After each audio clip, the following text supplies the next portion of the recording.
Napabalik nga tayo ng South Signal Taguig dahil nabalitaan natin na meron doon nagtitinda ng creamy at masarap na halo-halo na pag iyong ang natikman ay talaga mapapawi ang init ng iyong pakiramdam. Kaya wag na natin patagalin pa at food tripin na natin yan.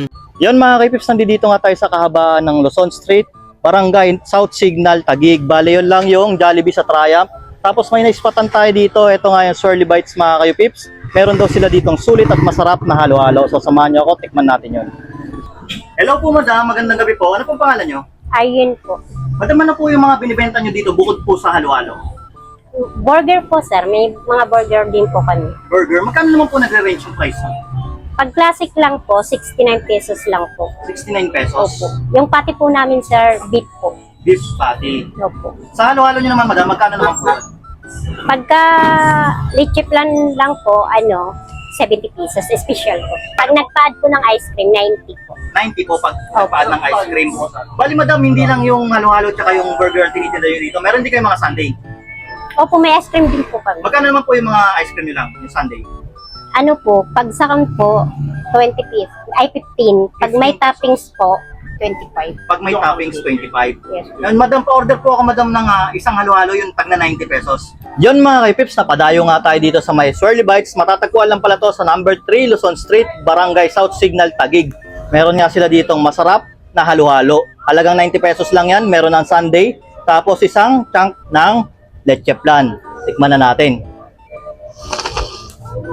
Yung gatas sila dito, solid, tsaka homemade nila yan Tikman natin ngayon, syempre. Mahilig ako sa leche flan Kita nyo naman. Nalo, tapos sabayan mo pa ng ice cream. Sakto-sakto talaga kasi mainit yung panahon, no? Hop.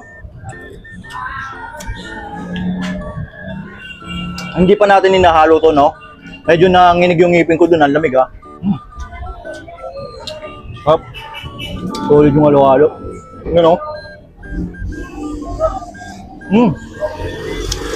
Tama-tama yung tamis niya.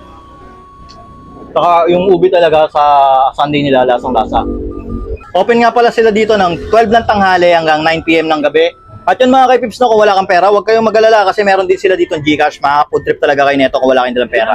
Yan panalo. Sa pansubo, para sa tagumpay. Pop. Solid. Hawi yung init. Yan mga kaipips, pag ganito yung cravings nyo, alam nyo na kung saan pupunta. Dito lang yan sa may Swirly Bites. Dito sa may Luzon Street, Barangay South Signal, malapit lang sa may Triumph Jollibee. So ano pang hinihintay nyo? Punta na kayo dito.